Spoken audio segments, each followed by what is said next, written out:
Alright, so if you've taken images of the same target with two different telescopes or two different cameras, how do you merge those two images together to get something out of it? This is a question that I get absolutely all of the time in YouTube comments, in emails, in Instagram messages, etc. And so I wanted to give an answer in this video. In this video, I'll be using Pics as my software to accomplish this goal, but actually a lot of other software like Cyril or Deep Sky Stacker to some extent can achieve similar results depending on which method we end up using to merge those images together. And by the way, this video is sponsored by Brilliant.org, more later in the video. Okay, so on my screen, I have samples of individual subframes that I've taken of the Omega Nebula. This was taken with two telescopes in parallel, both of them Newtonian of the same aperture, but one of them has a focal length of around 520 millimeters. The other one has a focal length of around 580 millimeters. Both were using similar cameras with IMX571 sensors, but the way that they're implemented showed a different resolution for each camera. And looking at the subframes themselves, this is how they look like. So we have the Omega Nebula with an H-alpha oxygen 3 filter on the left, and then the Omega Nebula again with a sulfur 2 oxygen 3 filter on the right. So of course, this task at first will be to basically align those images together so that they can be combined in the end. And in this particular case, we're going to be merging hydrogen alpha oxygen 3 to sulfur 2 oxygen 3, and that's a whole workflow that you can do using a tool called DB Extract. And the workflow to actually do that once your images are aligned together is in my Ultimate PixInsight guide, which I'll put the link to up above, also down in the description if you're interested in going further. But basically, these are individual subframes. And if we look at the actual files, we have like many subframes in sulfur 2 oxygen 3 with one camera, one scope, and then many other images with H-alpha oxygen 3 with another camera, another scope. So we end up with all of those files there. How do we first stack them? There's two ways you could stack. You could stack them together and hope that it works. So for that, and I'm showing you again PixInsight, but it could be some other piece of software as well, you could go to the weighted batch pre-processing script, and then you can just add light frames. Add your frames for one of the filters. I'm just going to choose 3 frames for purposes of illustration here. So that's for sulfur 2 oxygen 3. Do the same for the other filter. So I'm going to add like again 3 from H-alpha oxygen 3 kind of randomly. And then you can see that PixInsight has determined that you have like very similar sensor sizes, but not quite the same.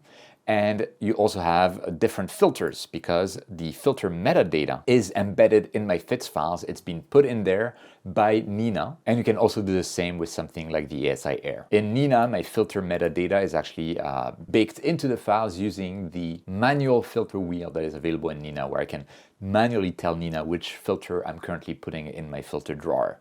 So what's going to happen is when you have all of your images from those two different telescopes and two different cameras, PixInsight will do its best, and other stacking softwares are the same, but they will do the best to align those images together and stack them. But stacking software will be smart and will notice like, hey, you have two different filters.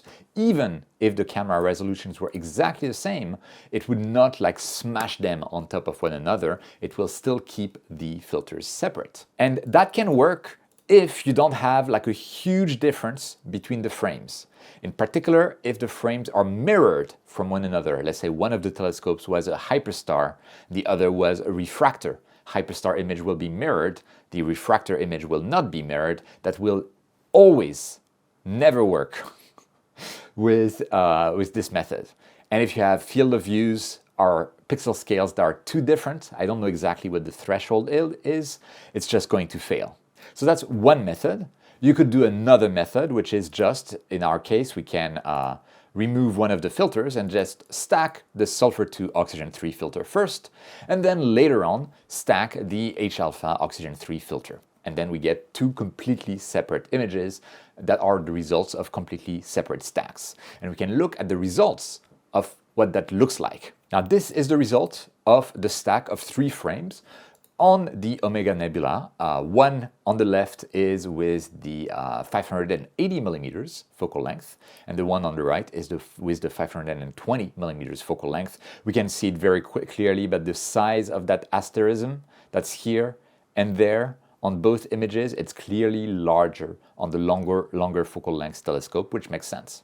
So once you have that, you would need to basically make the images map one another because you have chosen to stack separately. In which case, you would simply go to a star alignment process or whatever is the equivalent to that in your processing software. But for me, I'll just choose star alignment, and I can say that I'm going to call those like A and B to be a bit clearer about which files I'm choosing. But I can say like I want to align to A, and to A I want to align image B. There we go. And I'm just going to say leave everything as default and apply as is. Now, in a lot of cases, this will work as is. Later in this video, I'll show you an example that is much more complex. And so I'll be able to show you some tips and tricks on how to use star alignment for your purposes. But you can see what happened is that the image A is still the same, but we end up with a new image called B registered. I can stretch that image, and you can see that if I bring one on top of the other, pop, they match exactly. Which means that now I have my images from two different cameras, two different scopes, but they're perfect for one another. And now I need to choose how to actually merge them together, and that depends on our scenario. If this is those two filters here, which is what we have, one is H-alpha oxygen 3, the other is sulfur 2 oxygen 3, I would use a script like db extract to basically tell this that I was using the IMX 571 sensor. A is H-alpha oxygen 3, B registered is sulfur 2 oxygen 3, and I click on extract, and in the end I get three images, one for H-alpha, one for sulfur 2, one for oxygen 3, where I can basically merge them in a standard HSO, SHO, whatever your color palette of preference is. If you had taken those images with the same filter effectively, I'll have a trick about that a bit later in the video as well, but if you had taken them with the same filter, you could also decide to use pixel math. And I could say like, okay, I want to take half of B and add to it half of B underscored registered. And that's what the formula would look like, right? So it's basically just a perfect average between the two frames. What's going to happen in the background is that PixInsight will look at each pixel, map it to the corresponding pixel in the other image, divide the value by half for each, and then add those together. It's basically just the average of those two images done pixel per pixel. And in there I can say I want to create a new image, and in this case I can set the settings to have create new image, click on the little square there, and we get our image merged between the two images, and this is how it looks like. Obviously, we've kind of lost the sulfur 2, which is, so this is not recommended for those filters. There is something though that you might have noticed in this operation, which is in my pixel math, I used a perfect average between those two images. But is that the right merging approach? Because remember, we've basically stacked things separately. Even if we had stacked those two images at the same time, because of the different filters, they're treated by PixInsight and other stacking software as separate stacks. And what's happening with those two separate stacks is that when we stack those images, we take the average of those images. That's what the stacking does, exactly like our pixel math was doing between those two images. Except that in our case, PixInsight and a lot of stacking software is smart about it. You can set some weighting criteria and tell to PixInsight like, oh, hey, you should prioritize those images that have better star shapes, or that have more stars in them, because that means there's probably less light pollution that we were imaging through. And using those parameters, PixInsight and other stacking software, they can assign weights to each of the images. And so maybe this image is not very good, so it has a low weight, but those two are very good, so they have high weights. And maybe we have something similar in H-alpha oxygen 3. So what we're doing here is that we have a weighted average for H-alpha oxygen 3 and a weighted average for sulfur 2 and oxygen 3. And then at the end of the day, with my pixel math there, I'm taking those two weighted averages and taking their average. And this average that we do in pixel math of those two separate stacks is not optimal because each separate stack could be like a different integration time, for instance. So we need to take that into account. But also those weights that I'm talking about, they're basically normalized per stack depending on parameters like a pedestal that you set as a parameter in PixInsight. And you might not have gotten the exact same weighting logic between your two stacks. So really when we're doing this average, or maybe we can try to adapt it and we'll try that a bit later, we're not being optimal. We're not getting the best possible results that we could get. So ideally, if you're using the same filter and they're very comparable data, it's better to just merge them at the stack level rather than merge your stacks later on using PixInsight. Of course, what the exact difference is between the two, it's probably not that pronounced most of the time, but on a theoretical level, it is better to stack everything at once rather than to go back and then merge your stacks together later on. So we need to be a bit careful about this pixel math operation. If we know that I had like 3 times as many frames for H-alpha oxygen 3, if we had used the same luminance filter, for instance, but I know that one stack had 3 times more imaging time than the other stack, I should kind of try to adapt that and say something like 0.75, 0.25 there to try and make things better.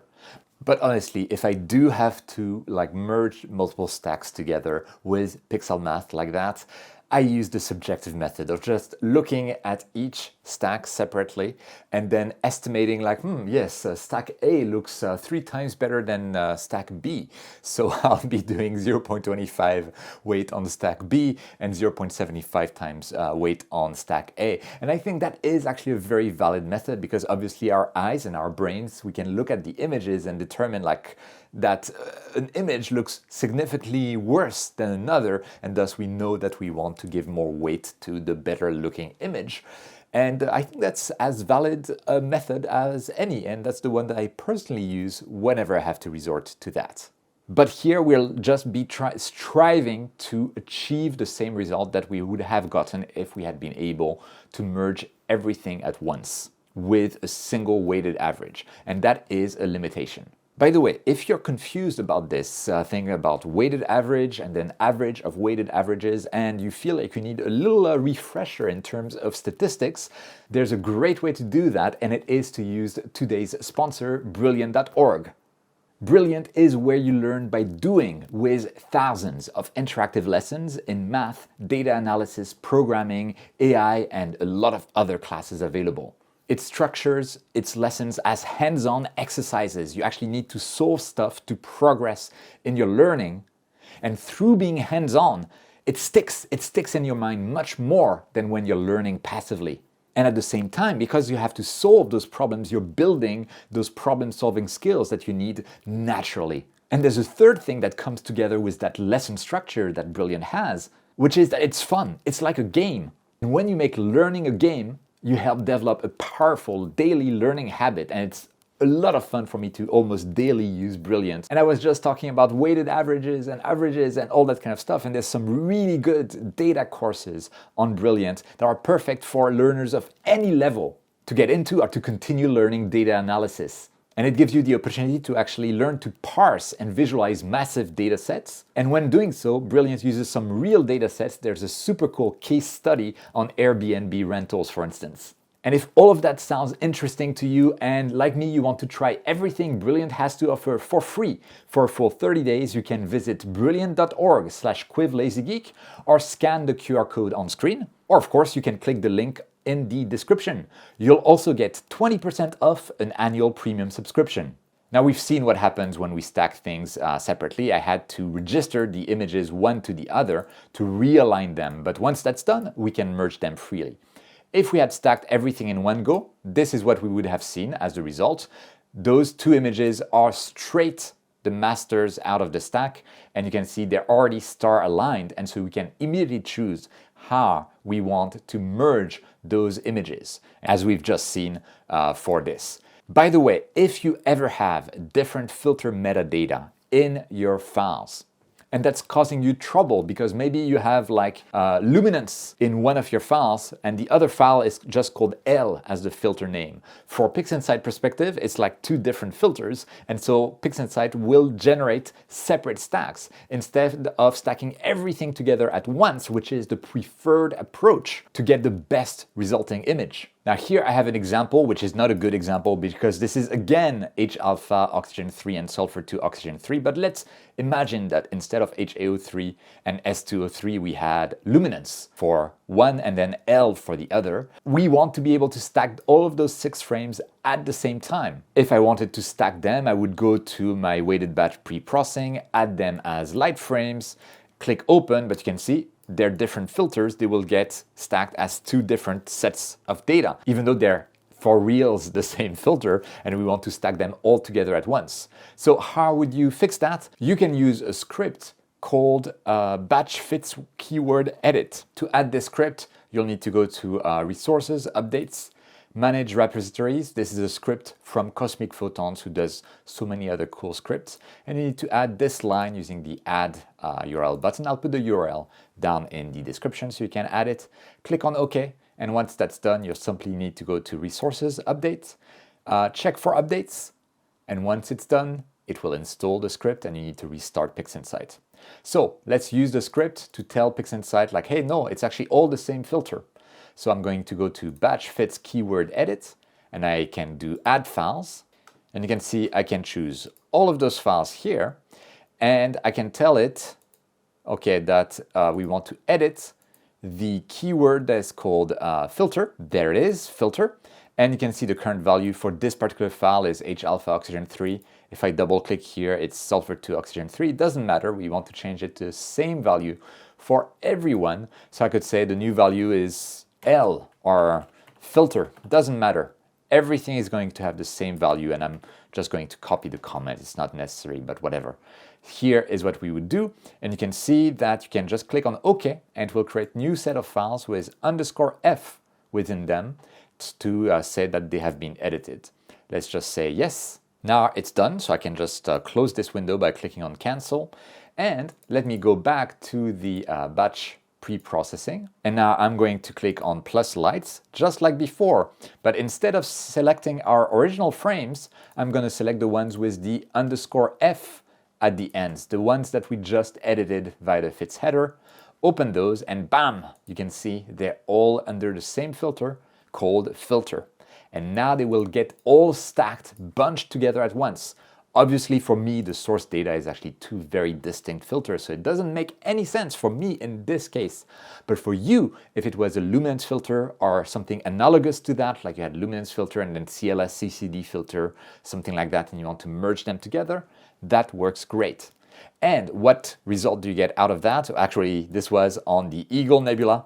This is the result that I get, like merging everything together. This is like basically merge H-alpha oxygen 3 sulfur 2 in the same image. And you can see the auto-cropped image is actually this because I had a lot of rotation between the 2 filters and the 2 telescopes that I used to capture this image. So that's how it would look like. In my case, it makes no sense, but you can see there are some instances where it makes sense. Now let me go to the more complex example, which is on M31. Because now we are on very, very different field of views. We have a Newtonian 580 millimeters focal length on the right, using the SV240 filter. I'll have a video coming on that filter soon on the channel if it's not available already. So if you don't want to miss it, don't forget to subscribe to the channel. While you're there, by the way, you may want to like the video, leave a comment. Let us know how you would handle those 2 images to align them to one another. It's more complicated than you may think, so look at them closely before commenting. But any other remarks that you would have is very welcome. And if you want to help support the channel and you're planning on buying anything from Amazon, Agena, Highpoint Scientific, ZW, etc., if you do so after clicking the links that I have in the description, it will help me out at no cost to you. If you want to help support the channel even more directly, you can join my Patreon as a Patreon supporter. The link is down in the description, or you can join the channel as member. It's the join button next to the subscribe button. My Patreon supporters, my channel members, you make the channel possible. As always, thank you for your generosity. Okay, let's go to those two images. I was saying the one on the right was taken with a Newtonian 580 millimeters focal length and with an IMX585 sensor camera. The one on the left was taken with a C6 Hyperstar telescope with 300 millimeters focal length and with an IMX533 sensor, so it has much less resolution. The one on the left is luminance, pure luminance filter. The one on the right is the SV240 filter, which is basically a dual band filter plus near infrared. Very similar to the IDAS GNB filter that I've reviewed on the channel in the past. So I want to merge those two images, but they're completely different scales. I could try to go for my star alignment, just like before. There we go, star alignment. I'm going to call this one A1 and the other one A2, whatever, doesn't matter. And I'm going to say like, okay, I want to get A1 or A2 as the model that I want to use. And then A1 should be aligned to it. And let's validate and let's try, see what happens. And it fails, completely failed. Okay, what could be potentially going wrong there? Now this is one thing where you might recall something I said earlier in the video. This is a hyperstar on the left, this is a normal Newtonian on the right. Hyperstar images, they're mirrored. And if you look at the orientation of these nebulae here compared to those here, how would you rotate the image on the left to achieve this? You cannot. They're obviously a mirror of one another. So let me go select the hyperstar image, go to image, geometry, and horizontal mirror. Okay, and now that we have a horizontal mirror, suddenly those galaxies, they look to be almost aligned to one another, at least in terms of angle of rotation. So let's try again, see what we get. And it still completely fails. This is because those two images are simply too different from one another. Sometimes it could fail if it doesn't detect any stars, by the way, in which case you want to go to the star detection settings and you could try to increase the hot pixel removal, increase noise reduction. If your stars are very large because they're a bit out of focus, that kind of stuff, you can increase the detection scales. You could also increase the sensitivity if it does not detect stars as it should. That kind of stuff is available. But I'm going to go back to the default settings because I've tried everything. That's not what is going to help us here. What is going to help us here is to guide PixInsight. We can tell PixInsight like, hey, this is actually the relevant field of view. So I can take a preview there, add a preview and say like, okay, this image there is roughly equivalent to something like that, right? More or less. So now, instead of selecting A1 as the target image, I'm going to remove that and I'm going to add a view, and my view will be A1, but I'll be using the preview image. Now let's try to click on this, and now suddenly it works. We have aligned our two images together. And this preview trick, by the way, it was taught to me by Nico Carver from Nebula Photos during one of my live streams. So thank you so much, Nico, for your help. I'll put a link to Nico's channel down in the description. It's amazing if you are not familiar with him. You should be, he's awesome. Anyway, let me stretch this image here. And yes, now if I put one image on top of the other, they look great together. Now, if those two were both perfect luminance images and I wanted to add them to another, I can just do the pixel math stuff that I did earlier. But this time, you know, I could look and say like, oh, the image on the right has more details. It seems to have better signal to noise ratio. So maybe I want to do like A2 times 0.7 to give it more weight than A1 underscore registered, which I would multiply by 0.3 and then create it as a new image and create that new image. That's one way to merge those two images if they were the same filter. Another way for that would be to basically use the A2 image as a luminance for A1. So if you actually want to do that, you need to first stretch your images. You need to do like background removal, blur exterminator, noise exterminator, and stretch the image before you can do that. So let me quickly stretch those images kind of randomly. it's not the greatest result ever. And then if I wanted to apply this A2 image as a luminance to A1, I would first need to use this button here on A2 to create a monochrome version of that. And then I would go to something like LRGB color combination. Here it is. I would unselect RGB and I would just set L to A2L and then apply that to this A1 registered image. And bam, this is what we get. In this case, we get the details from A2 while retaining the better colors from A1. And again, I'll have like all of the details of that processing in my SVBony SV240 filter review on the channel if it's not already available.